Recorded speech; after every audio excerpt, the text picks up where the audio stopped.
Welcome to For the Record, an unfiltered view on current trends and timeless advice for surviving in the aesthetics industry.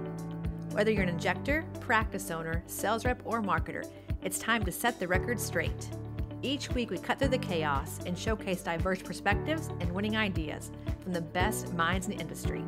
I'm your host, Dr. Tiffany Hall, Chief Growth Officer at Aesthetic Record. Now, let's get started on this week's episode. Welcome back to For the Record, your unfiltered view for surviving in aesthetics. We have a very special guest today, somebody who I've known for quite some time that does phenomenal work, who has just recently transitioned to a new company, a new venture, and is taking our industry by storm. So those of you who know me know that I love video, I love audio, I love all things graphics and content and media. And we have today with us Jared Rohrer, who is an expert in that and the owner and founder of Really Good Content, which intuitively makes us know that it's going to be really good content. So we hope so, right? We should be the experts on this. So if you're watching this on YouTube later and you see us, we have soft boxes, cameras, we have everything all set up here. So we're like dueling cameras right now about how good our setups can be. But Jared is the expert, and I've talked about him a lot on my webcasts and webinars for AR and our Instagram lives. So we are happy to have him in the flesh live today on our podcast. So welcome, Jared. We're happy to have you today. Thanks so much. I'm excited to be here. Well, you've been doing a lot of stuff. And so I would love to just kind of give our listeners a little bit of background about you and what you're doing, your current venture, and all things really good content. Yeah, so I've kind of been interested. Thank you so much, by the way. I'm just so honored. Literally, you're like a hero of mine. So like being on this podcast is just so fun. I'm blushing.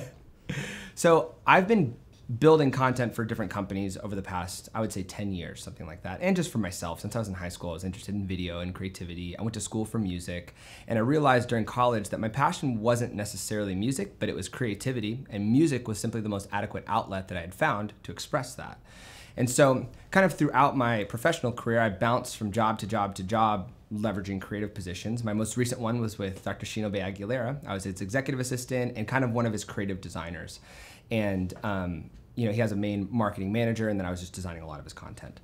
And so I was working with him for about 3 years, and throughout that process, I kind of picked up a lot of side clients to the point where I was making some really serious cash on the side, to where I was like, I'm going to be really tax liable for this, so I should name this thing. So my wife and I were just sitting talking, and we were like, oh, we can call it Jared Incorporated, or Jared and Monika, or the Creative whatever, or whatever. And I'm like, what if we just call it what it is? It's really good content. So we found that, and I'll tell you what, we got that domain for $12. It like went for auction that day on GoDaddy. So we founded Really Good Content kind of back in November of 2019, and around February went full time as a business owner, just because we had picked up too much. And what we decided to do, because I had just had such a well-rounded experience in creating video, photo, graphics, web, managing social media projects or whatever it was, or even marketing projects or e-blasts or anything like that. I had such a wide experience with all that I said, you know what, we should offer that as us being kind of the in-house branding team for other companies. And so what we did over the past month, just with no funding or anything like that, but we've hired on about 10 employees within the past 2 months. We've hired on about 10 employees, and we're looking at a couple more that we're looking to hire, just because we're just getting too much business, which is so great. I feel a little bad because during the pandemic, a lot of businesses have suffered a ton, but so many people have had to pivot and get digital content out for their company and revisit that like for us, it's just been probably the best time and the most profitable time for us. And so Really Good Content is kind of an all-inclusive brand management house for people. We can do everything, which is what we're finding with a lot of our partners that they love, is that we can service their website, but if they need a quick photo shoot for their product to go on the website, we can do that really quick for them, or we can do some awesome graphics, or we have an excellent copywriter on retainer as well with our company. So we kind of just offer the full suite for anything somebody might need for branding. Does that kind of answer your little intro? For sure, because I'm thinking about, you said something that is kind of off the topic, but the domain name. I'm helping someone think through a new name for a business, and the domain name is so critical. If you can't get the domain name, you can't name it that. Like, you just can't do it. How funny is that? There's a company I'm working with right now, and they're huge over in Europe. And they're like, hey, can you get us a domain for America? I won't say their name because they're not announcing the project that they're doing, but they said, oh, we'll call it Our Name America. And I'm like, there's actually another really popular brand that has purchased almost every variation of that domain name because there's a popular brand here that is very similar. And they're like, well, what do we do? And I was like, there's one available for $5,000 if you want to, drop some money on it. And they're like, well, I guess we have to. Ransom. So it's crazy. People don't think about that, but as you think about good content, period, and branding a company, a domain name is like the holy grail. You must have it. So that little side nugget of knowledge there for us as we go. I was listening to a podcast, and the guy with diapers.com was there, and he purchased diapers.com. He had been just wholesaling from Costco, selling diapers for the longest time, and then when he got diapers.com, I think it cost him $800,000 at the time. Oh, good God! Because he just wanted to be the guy that had diapers.com. I mean, you're buying the best real estate possible. Yeah, of course. That's why all the .ios are big now, the .apps, the .orgs, the .nets, because we're just out of .coms. Exactly. But I digress. So you built this amazing team. You're growing quickly. Now you're an employer and a business owner, which is definitely a shift. It's crazy. And I think what you said about COVID is so true. As we looked at brands across the country, our own practices who use our software, just brands in the industry, practices in the industry, digital content became everything. And I think a lot of people were left unsure of how to do it. They didn't know where to start. They didn't know what good content really meant or what all that encompasses.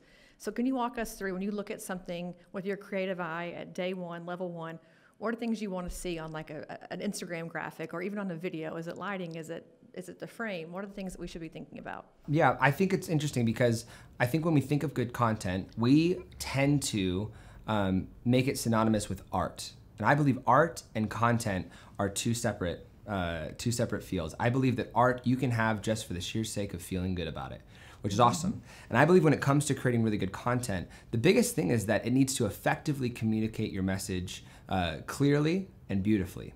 So it's kind of where functionality and design meet, is where your content needs to be. You need to be an effective communicator. And everything that I teach any of our clients or anybody that's trying to create something for themselves, I will teach them like the functionality of being very clear with their design. It's about clarity. And so things like having a good, and we'll talk about this in a second, or a little later, I bet, is the principle of contrast and making sure that people understand how to separate themselves. So if it's a video, for example, for the video that you're seeing right now, I'm shooting it on my Sony a7 III, and I've got a pretty low aperture on it, and I'm zoomed in a little bit on myself, which allows for a little bit of a blur in the background, which makes me hyper distinct. And because of that, the subject is focusing, or the viewer is focusing directly on the subject. If I have everything else in focus, or I have a ton of other things going on, or if the rest of the background was black and I'm wearing this black shirt, I'm gonna blend right in. Maybe my face will kind of like float a little bit, but I'd blend right in. So anyways, one thing is A, make sure that you communicate clearly, and B, lean into maybe that principle of contrast to get that excellent content. Well, I love that you mentioned your camera angle, because we've done, I don't know, during COVID, 5,000 webinars, webcasts, IG Live, etc. And it's always so interesting to me to see people who come on to a webcast webinar, they have terrible lighting, you can't see them, you can't hear them. And for me, it's just such an important part of your production quality. You don't have to have professional things if you can't afford them, but you can at least have really good headphones, a good mic, at least a good ring light for $100 off of Amazon. So I think we've learned a lot about how we look on Zoom in our recent times here. But I think the other part of that too is like, what kind of things do we need? If we had to buy like a light, or you mentioned your camera that you just talked about, what are things, if I have a toolkit as a novice content creator, what are things I have to have in that toolkit?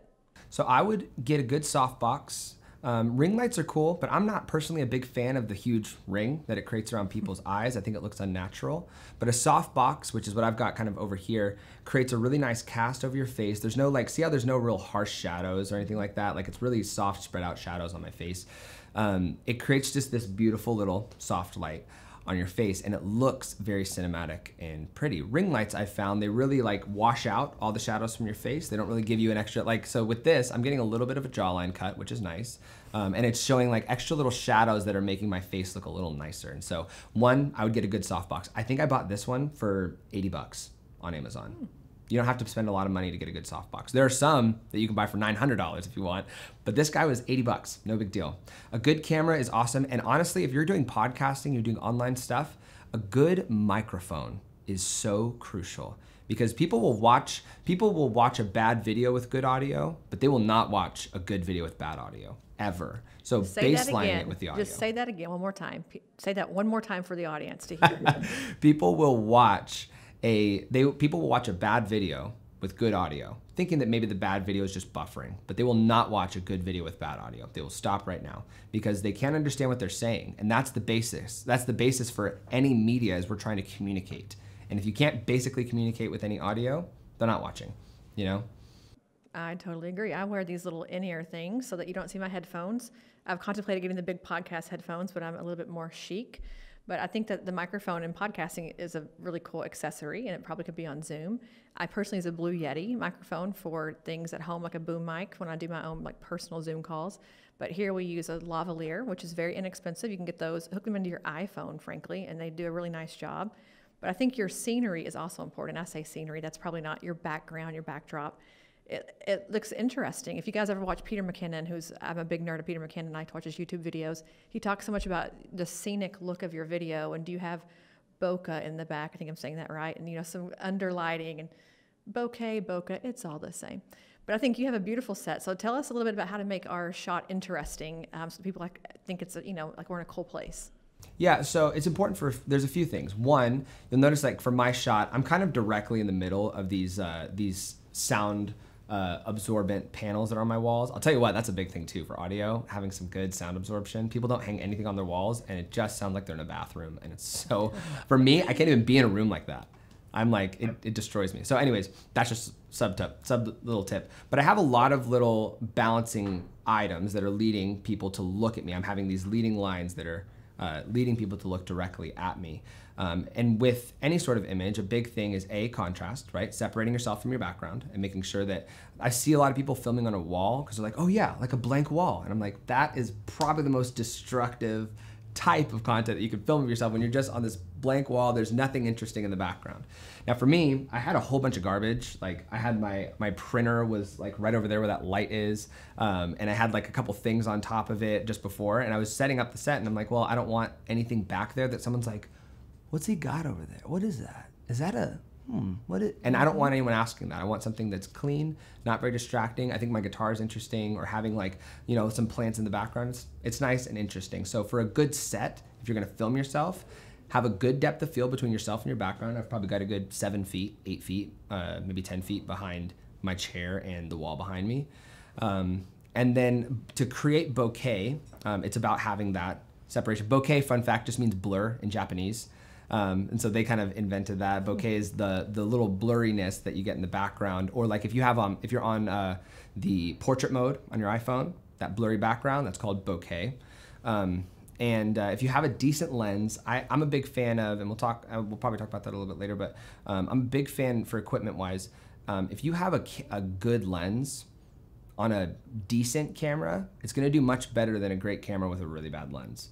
You can get decent little poor lenses, but some of them just destruct your image a lot. And when your bokeh isn't like a perfect little circle, it doesn't look very good for me. It's not as appealing and soft. So little things like that. A good lens with a decent camera, you date your camera bodies, but you marry your lenses. Yeah, they stay with you. You date your camera bodies, you marry your lenses. Well, and I think they're really good ones are quite pricey. I think there's probably somewhere in between for our amateur or novice people who are filming. We have a dual setup here to do different angles, but I think there's a lot to be said for looking at your set, your lighting, if it's interesting or not, if you have good audio. And I think once you've nailed that, because I will tell you, we do this so much here. We've nailed it once, and you just replicate it over and over again. You don't have to keep rethinking about it all the time. It's like, this is our set. We know where things go. We can get it set up in 10 minutes, and we're off to the races. So for those of you hearing this thinking, my gosh, that's like a long list of things, nail it once and then replicate it over and over again. It's like a scale, if you will. Peter McKinnon actually, he had a recent video that he talked about that.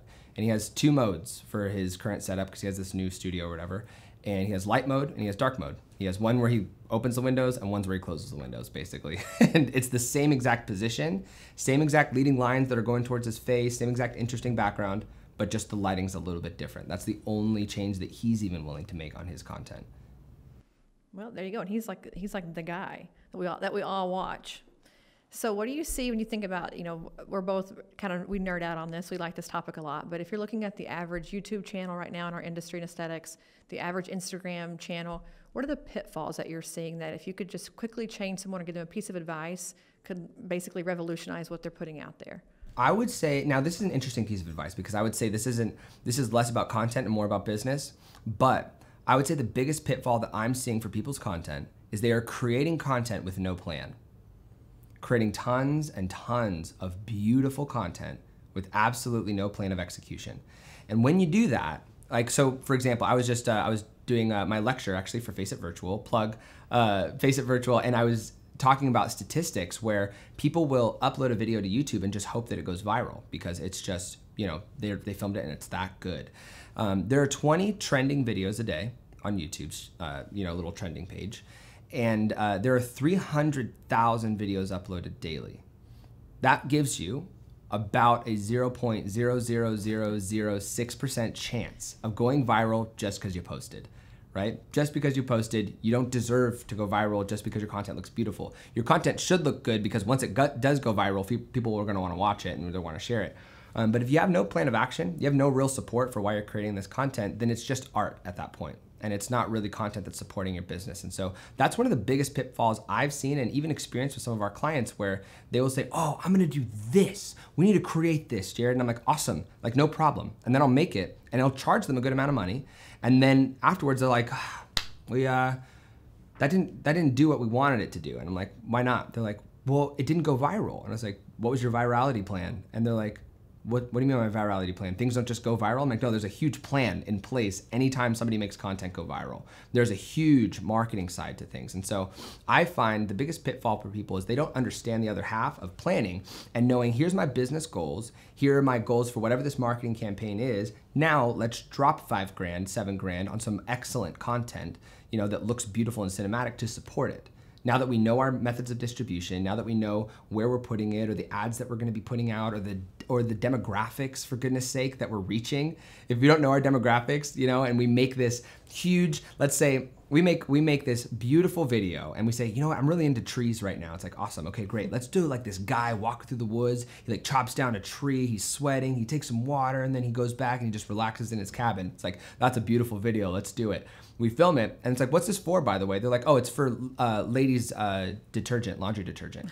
I'm like, you should not have made that content for them. You should have thought through your plan first. What's your demographic? Who are you shooting for? And then let's appeal to them. So I think the biggest pitfall for me in people's content is that they do not think through why they're making it before they make it.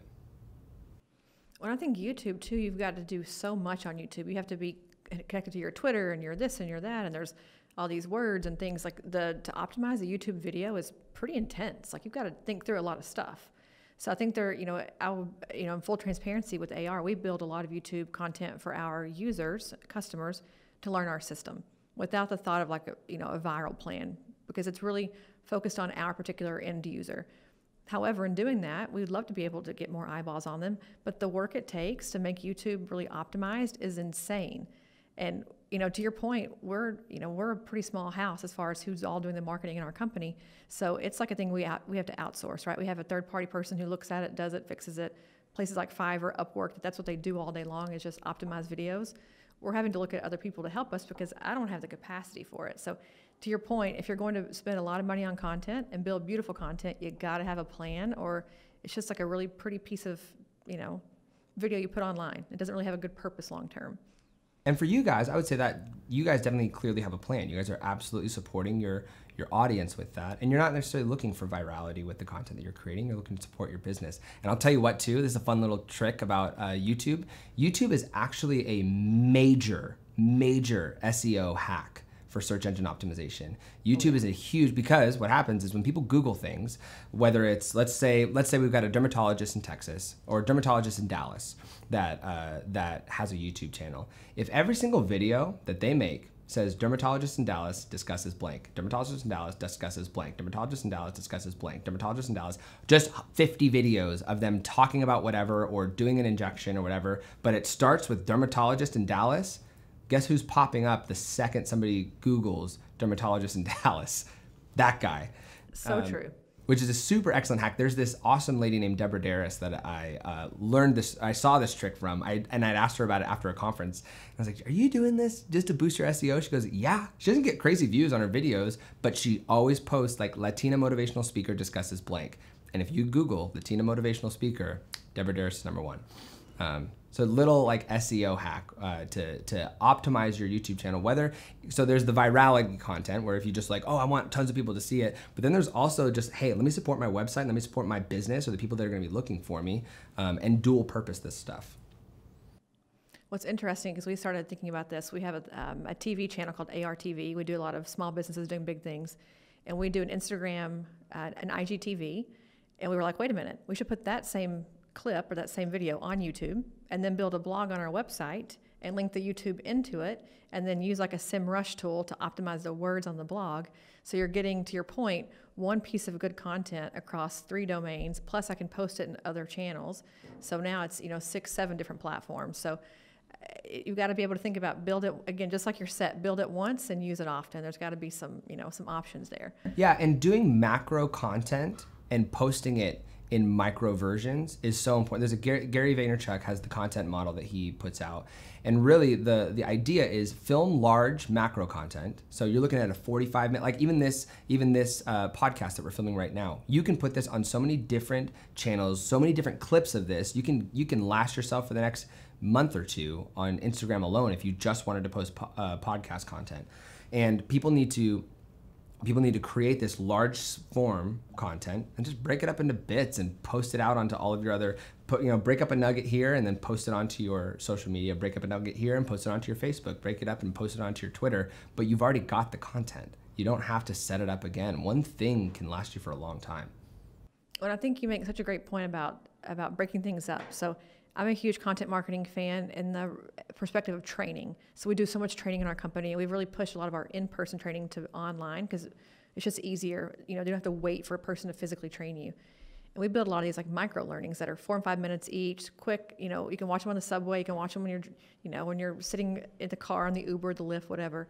But I think that content that has a purpose, to your point, training people, educating people, they're more inclined to watch it and find value in it and keep coming back to it for other things. Keep coming back to your channel, keep finding more value in it.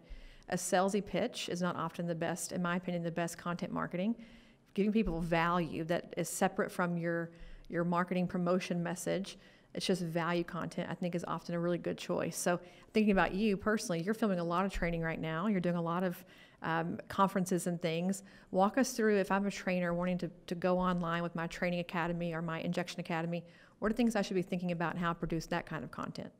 So if you're looking to produce, so we're talking about like an online course, yeah? Yeah, online course. If I want to sell 30-minute courses or things, how does that need to be packaged and look for it to be really beneficial for the listener or the learner?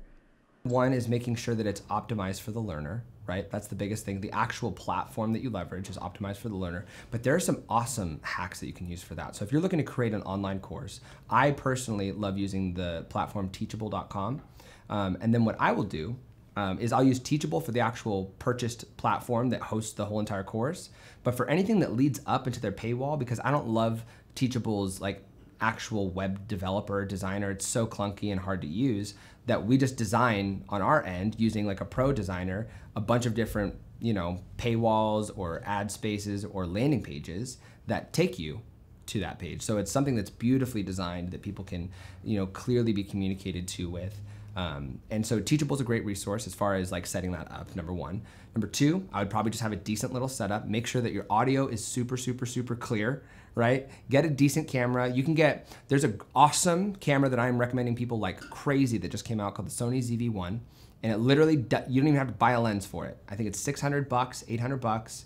And it comes with a Zeiss lens built into it, which Zeiss is beautiful. And it's an f1.8, I think, to 2.8. So it's this super low aperture lens that gives you that beautiful, background, and it's built for vloggers. So if you're just filming an online course and you don't know what you're doing with the camera, don't know what you're doing with whatever, Sony ZV-1s are so killer to just pop up, pop a light up, pop a mic up, hit record, and you're good to go. Like, you're not like, how do I change this or change that or change whatever? Just hit record and you're good to go. So like, I believe in, especially if you are trying to create that content from your perspective, people know who you are, you know? And so when it's somebody who they know is not super technologically savvy, they're not expecting that.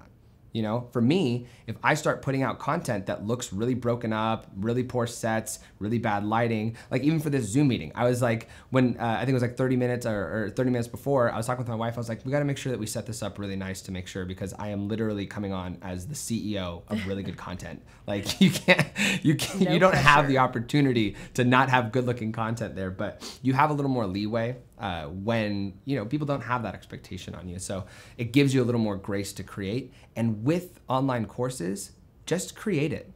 Just create it and put it out. You can, just like a YouTube channel, you can keep updating it. Keep updating it and getting it better and better and better. Put out something that's simple in the beginning and then update it in 4 months, update it in 3 months, update it in 5 months, you know, or update it once a week. Just film another course every single week and see what the people that are watching want.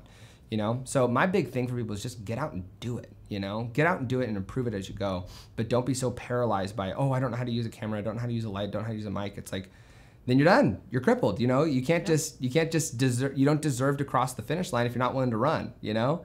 And so just because your leg hurts or your toe hurts or you don't know how to run properly, like, learn, you know, get on the page, but you don't have to learn how to use like this crazy professional stuff. You can use something that communicates with you. So those Sonys are killer, the Sony ZV-1s. A good little mic. I use this Zoom. Those podcasting mics are great. I use a Zoom a lot.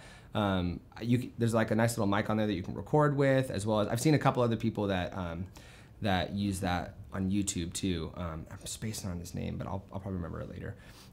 Daniel Schiffer is who. He uses a Zoom. He literally just holds it like a microphone and talks into it, because he's like, I don't have to buy a crazy mic. He doesn't have to. You know, because he just has a little, I think the Zoom was $100. You have a $100 Zoom, you have a $80 light, and you have one light, by the way, not 50 lights around me, one. I have this light, and then I have my window as my backlight, and then that's just a texture. That's not even touching me. And then maybe an $800 camera, you're looking at maybe $1,000 for a beautiful setup of investment into a course that could make you hundreds of thousands of dollars. That you can sell over and over again and make a name for yourself and become an industry thought leader. And I think about Shino Bay, you mentioned Shino Bay earlier. You want to get that level of fandom in our current reality, you've got to do something like that. You got to be different, because there's so many great injectors, so many great clinicians, dermatologists, you know, plastic surgeons, med spas, whatever right now, that if you want to be different and rise to the top, you're going to have to be better in some way. So I think the bar is a little bit higher now than maybe it was when Rajani and Shino kind of started getting their, you know, their fandom. I look at some of Rajani's old videos. God love Anil Rajani, because I do with my whole heart. Some of his stuff, I'm like, how did that ever go viral? But there was nothing else out there. And now he's obviously, you know, he's grown with the times, and his videos now are so much better. But when he started doing them on YouTube, there was nothing else. Like, he was the only one. So we've kind of watched him evolve to see how content is evolving and training is evolving as we go too. So I'm going to take a quick transition from thinking about our YouTube channel, our content channel, to thinking about what you said about just getting it done. So we have a mutual friend, Gretchen Frieling, who's a doctor in Massachusetts, and she always says, if you're more than 80% sure of a decision, you've waited too long to make it. And I'm a big believer that if you wait till it's perfect, it will never get done. So sometimes done is better than perfect. And I think, you know, what you're saying about just our content channels, I think that's a great point. It's just go do it, go do something. So we were just talking a little bit about makeup in our off time here and about things for the camera. Give us a couple quick pointers as a guy that shoots video all day, every day, about how we look good for the camera. Yeah, number one, girls, do your makeup. There's a big difference between having your makeup done and not for camera, because camera is just gonna pick up everything. I mean, if you're on a Zoom, maybe you have some grace, but if you are getting filmed by a 4K camera, 6K camera, do your makeup. Yes. Do your makeup. Make sure that your hair looks nice, because it all just gets picked up. And there's a dramatic difference between, and I would even overdo your makeup. That's the other thing, is that with makeup, I would even encourage people to go just a little bit too much. Make sure that your eyes look dramatic. We don't want these, beady eyes. You want something that feels bright and feels like it's reflecting the light, excellently into the camera. And then make sure, especially if you're oily, have some mattifying powder on hand. There's a great one. Jane Iredale has a great one that we used to use back at Shino Bay all the time. And I literally order it to this day because it's so perfect. It's literally just called, I think it's called just matte. I think it's called Jane Iredale matte. I'll find the exact name for you. And Laura Mercier has a great one too. Laura Mercier, she has an amazing mattifying powder as well. And I also like the little blotting, the little Clean and Clear, the little blotting strips, I think are great for men who become a little too overpowdered. You can also do a little blot if you get a little too oily. Yeah, I would blot a little bit just to get rid of the oil, but then I would put the powder back over it to smooth out that surface, 100%. Because I've used the blotting things was my first idea when I had an oily subject, and I was like, shoot, we got to get rid of the oil. So I got rid of the oil. However, the surface was still shiny even though the oil was gone. And so I was like, okay, now that the oil is actually gone, mattify it a little bit, put some powder on. And guys, don't be afraid of makeup too. Yes. Having some good, we shot yesterday for that FaceIt Virtual thing, and we shot for probably like an hour, but just beforehand I told Monika, I was like, hey, my wife Monika, just put a little bit of makeup on my face just to smooth me out, mattify me down and all that stuff. So don't be too proud of that. You want to look good, you know, you want to look good on camera. You will look older and you will look more tired if you do not do your makeup and have good powder on. Hair too, you know, I did my hair for probably 2 hours before this shoot. Those of you who are listening, Jared has no hair. If you're not seeing us I know live. you woke up like that. My hair is like a bouffant. I've got hair everywhere, so much hair. So yes, for me, it's a lot of work.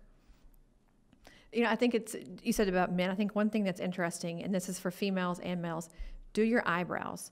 Nothing is worse than seeing a non-framed face, and eyebrows are everything on camera. I come from a bit of a pageant background, and without eyebrows, you would never go on stage.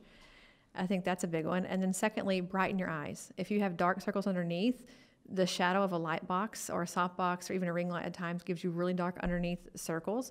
Make sure that you have something to brighten up your eyes. Because I think in a video, I mean, even looking at, if you guys are watching this on YouTube or even just listening in, if your eyes are something that's not the focal point of your face, you need to make it that way because that's the perfect line for the camera to look at you. So I'm all about your eyebrows and brightening up your eyes. So men, that includes you.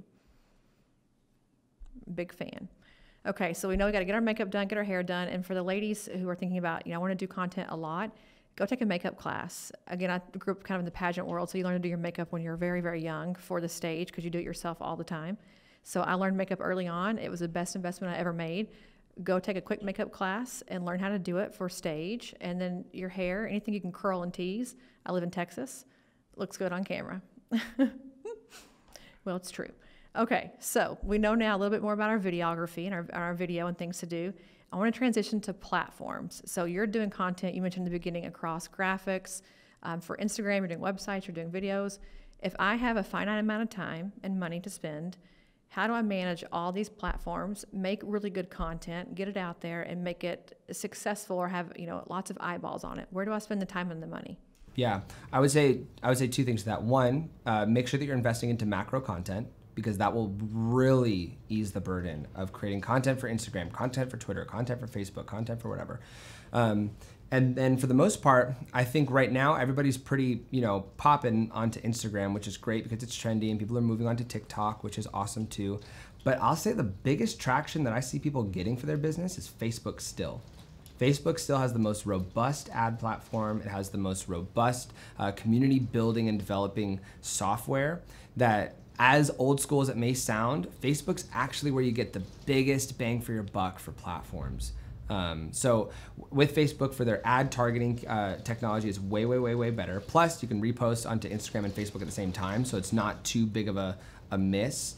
Now, should people be on Instagram? Yes, because that's a big, you know, it's a big deal. You should make sure that you're posting onto there. But if you've only got time, you can only do one platform, and you can only do, you know, as far as marketing goes. If it's brand development, because you're probably going to hear a rainstorm over in over here. We have a tropical storm coming in. If it is marketing moves that you're making, I'd invest heavily into Facebook personally, just because the ads are coming cheap and they get you results. Instagram, not as much. People scroll right past pretty quickly. And Facebook, you're trained to engage with almost each post because every post is written, right? For the most part, a lot of posts are written. So you're stopping, reading. You know to check the next one. check the next one. Instagram, you're swiping until you find the thing that just hits you in the face. So I've found that Facebook is really, really excellent. Now, what I will say is that what people don't realize about the platforms is that your Instagram presence, your Facebook presence, your Twitter presence, but mostly I would say your Instagram and your Facebook presence, they're like the digital storefront to your business. And what happens is I've run into tons of businesses that are like, hey, nobody wants to come to our business because they think our Instagram sucks. And I look at their Instagram, I'm like, yeah, I wouldn't come. Like, it doesn't look cute. You know, you are a cute med spa. And if your Instagram doesn't look cute, I'm not coming, you know? Nor is any girl in your area. It's so important to realize that people are like, oh, well, why should I invest money into social media management, or why should I invest money into a staff member to run it? It's like, because you're losing money if you don't have it. You're losing lots. Lots of people are going to see your stuff, even if you boost yourself on Facebook, boost yourself on Instagram. Just make sure that you have something that looks pretty, communicates consistently, you have a clear brand, right? You're not just like super rainbows right here, and then all of a sudden you're black and white, and then you're super rainbows, black and white, and then it's just everything all over the place, and it's trying this thing or trying that thing. Like, have a very consistent branded feel. Aesthetic Record's very, very good at that I found. Aesthetic Record is excellent at keeping a consistent voice, a consistent look throughout everything. Even with, I remember when you guys sent over the PowerPoint to Dr. Aguilera for your conference, for Aesthetic Next. And it was perfectly branded, and I was like, man, like, you guys inspired me. Literally, I remember seeing that and being like, gosh, these guys are on it, because you guys know how to keep a consistent voice and a consistent brand presence. And that's the big difference I've found between companies that win and lose. And you'll find that the companies that are brand centric and this is going way on a tangent of your initial social media question, but companies that are brand centric make over 200, companies that are brand centric, let me clarify, brand centric that are on the Forbes 400 list or Forbes 100 make over 200% more when they focus consistently on brand. So you think like, oh, what are the biggest brands you know about? People are like, well, Apple. It's like Apple outperforms everybody else. Ford outperforms everybody else. You think about these people, it's because they're brand centric and they developed a name, a face, they develop a voice, they develop a look, and they've inserted themselves into society. And if you don't do that, people won't trust you because you're a different person every time they see you. If they can't trust you, they're not going to do business with you. You have just spoken to my heart in so many ways. First of all, thank you for saying we do a good job. I think you mentioned the word voice, and I work tirelessly for our company to develop the voice. We're a little bit whimsical with the professional flair, but we also want to be like kind of that, badass feel too. So, we've got a very defined voice for our company, and that was one of the first things I did when I came here, is like change the voice, change the story, because you have to have a story, right? Every brand needs a story, a guide to carry the customer through from point A to point B. So I think if you don't have a story for your brand, start there. But I love what you said about having an Instagram that matches your storefront, because I find the opposite to be true a lot. They have an amazing Instagram, then you show up and you're like, wait a minute, am I in the Twilight Zone? This can't be what I just saw, because their Instagram is so well thought out. They've hired they've hired a person like you to do it. It looks great. Then the patient experience in the clinic is nothing like the brand promise. So be cautious on the other end too, to promise one thing that's phenomenal, amazing, and then your in-person experience doesn't match. So it can really go either way there, Jared, to hurt you. Right, I agree. If you have an awesome Instagram presence, but your service is terrible, you're gonna lose 100% of the time. And I think what you said about Facebook is so important too, because I think about the comments, right? So if you post something on Facebook, people ask really insightful questions, like, let's say it's injections. How much did you use? Did it hurt? Should you be numbed? They're asking a lot of questions. On Instagram, you get a heart emoji. You get it's a much different response from the customer. I think Facebook, to your point, a patient's really engaging with the clinic. Instagram, they're loving your before and after. They're loving the content is what they're focusing on, not the story behind it or the meaning behind it, like they do on Facebook. So I'm glad you said Facebook is still alive, but the most engaged channel of all is still YouTube. I think the average adult goes there in some way through some means, like almost every single day. So I'm YouTube watching is at least still a probably big an one. hour of content on YouTube, whether I'm studying or whether it's entertainment, but I'm watching at least an hour to an hour and a half a day of like YouTube content in general. Whether I'm learning something, I was typing up my notes this morning and thinking through kind of what we were going to talk about today, and I had this tech podcast on that was on YouTube, which, big note, I love podcasts that are video as well as available on like the podcasting Yes. app, because I like seeing the people's faces personally. I think it's just there's a human element about things like that that are just important to me. And I think it's very important to a lot of viewers. They like seeing the people that they're hearing from. Because that's usually, if I'm on a podcast or if I'm listening to a podcast, that's usually the first thing I do if I pull over. I'm Googling what this person looks like. I'm like, man, what does that guy look like? He's got a funny laugh, or he's got a whatever. I'm looking at his face most of the time. So having excellent video content to go along with your podcasting is important. Anyways, side note. Now, and to your point, that's like the macro content idea, because now this podcast, for instance, we'll put it on all the podcast channels, but also on YouTube, because now we have video. We can take this same content, chop it into bits and pieces, and do additional campaigns and marketing pieces around what we're learning today, because we have really good video. So if you're already going to do it, just do the video. It's not that much more work. And to your point, I like to see. So if you're a podcast host, it's also much better, because to see your guests and talk to them back and forth is a lot easier than talking to a camera only. So it makes it a little bit better. All right, so we're going to keep on trucking here. This is going to be a loaded question, Jared. Loaded question.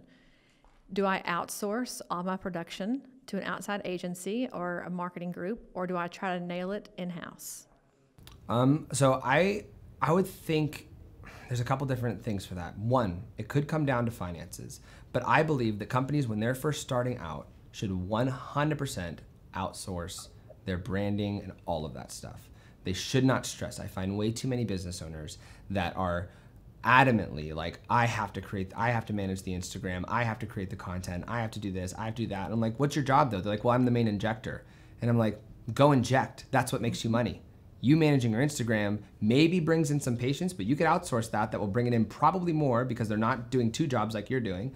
And you'll be able to inject more patients. Like, do that. And they're like, well, I have a lot of free time because I'm not injecting patients. I'm like, it's probably because you're not doing a good job on your Instagram.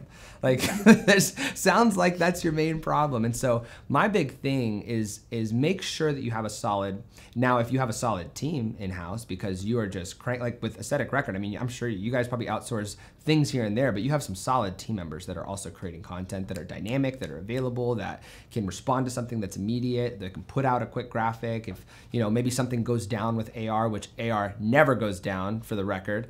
But if something does go down, if a service goes down, then they can put up a graphic really quick and send out an e-blast to people. Like, you have a team that's built for that. Now, when you're first starting out, just do the stuff that makes you money. Just do the stuff that makes your business money, and then outsource everything else. I don't believe there's a need to have an in-house team for a long time in a business until it's pretty big.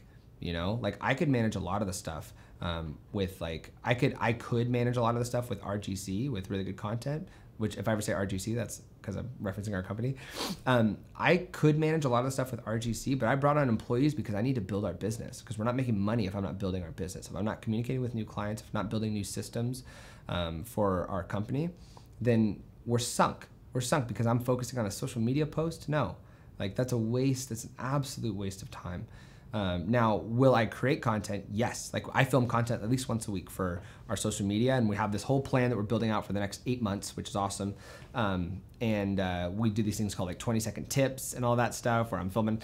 But for me as a business owner, I'm absolutely wasting my time if I am creating all of the content and thinking through all the content that we need to put out. I need to outsource it. Even though I'm the CEO of really good content, I know I need to build my business. I know that that's a waste of time for me to think about it. So especially if I'm gonna go to these business owners and say, hey, you have too many things available to you to make money on for you to waste your time with branding yourself. You need to give it over to another company. That would be absolutely hypocritical if I was that boss that was nitty gritty on my employees. Like, no, I got to do this, and I'm going to do this, and I'm doing that. I'd be an absolute hypocrite. So I'm going to, I'll tell clients, like, that's what I do. Like, our team manages our whole entire brand. Like, I don't have time to manage that. You're the doctor, you're the injector. You need to focus on building your business and injecting your patients. Like, that's your biggest thing. There's two functions, I believe, that are not going to be outsourced ever. Creativity and connection. I think those are the two things that robots will never do. They can't. They can't connect and they can't create. So I believe that eventually we'll have tons of systems that are creating things for us, that are doing really quick little creative things for us, but we're ideating the content and we're connecting with our customers. Like, that's the beautiful world that I see in the future, where business is practically automated and our only job is to connect with our customers and to express ourselves creatively. You know, because down the road, like you shouldn't have to worry about that stuff. That's how we use Canva here. We love Canva because it automates a lot of the design, but we have to still have the idea. We have to still do all the proofreading and the content and the voice and put the Instagram post up and all those things. But Canva, there are some hacks, you know, that we use internally just because it's easier. But I think to your point, people underestimate the opportunity cost of their time. If you think about what you make per hour as a business owner or what you lose per hour if you're not focused on growing the business, and extrapolate that amount out over the week or the month or even the year, you have a full-time salary there, I promise. You have a full-time salary for somebody who is actually able to focus on your media, either as an outsourced agency or in-house, who can respond to your Instagram posts, who can respond to your Facebook posts, who can be attentive to your DMs and keep the engagement going. Because Instagram is not just about what you're putting out, it's about how you engage with everybody else around you as well. So there's like this additional layer to it. So I think that, yeah, absolutely. I think there's an opportunity for us to all think about, is our time worth more and our business growth worth more than doing Instagram posts all day? And the answer, I promise you, is yes for almost all of us. Huge proponent too of do not hire your random front desk person to do your Instagram. Correct. Do not pick your accountant to do your Instagram. You either hire somebody to do your Instagram or you hire an agency, right? Because, or your Instagram or your content or whatever it is, because I believe that bad content costs you 3 times more than good content ever will. I believe that 2 things. If you're saying, so front desk girl is answering the phones, but you're also having her manage social media, what's she doing? She's answering phones, then she's doing this, then she's answering phones, then she's doing this. You're paying for that time, probably over 2-3 weeks. You have paid more for that employee to make that post or video than you would have ever paid an agency. I've worked with way too many people that are like, oh no, I'm gonna have this person do it and this random person do it. And it's like, but I'm already paying them, so it's fine. It's like, yeah, but you're wasting so much money on non-professionals when our agency can make it so much faster and so much better, you know? And so the thing for people is that they'll hire their random person that's like, oh yeah, that's the one that's gonna do our Instagram. And I'm like, pay somebody and stop wasting money. Like, and yes, then they have time. deliverables, they have accountability, they have timelines, they have deadlines, they have to produce results, or else you don't keep paying for them. Front desk girl has none of that because she's too busy answering phones and helping out in the clinic and cleaning bathrooms and sanitizing. And yeah, I couldn't agree more. And you're paying for her learning curve. That's the worst thing for me is you're paying for your employee's learning curve. If you're like, hey, make this awesome, beautiful video look like it looks like for the masterclass company. It's like you're telling an employee that's never had camera experience, they're going to study for 2-3 weeks on your dime, right, to make that, and you're going to be paying their salary for 2 weeks. You should have just paid a company to do it. You know, that would have got it out quicker, better, because it's going to be their first time doing it. And you're not stressing this person that their job is to be excellent for customer service.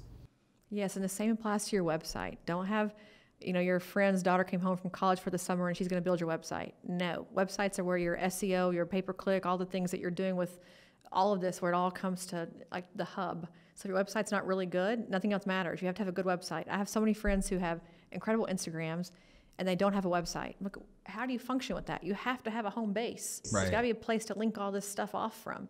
Right. So I won't dive into that, but if you're hearing me right now, get a website if you don't have one.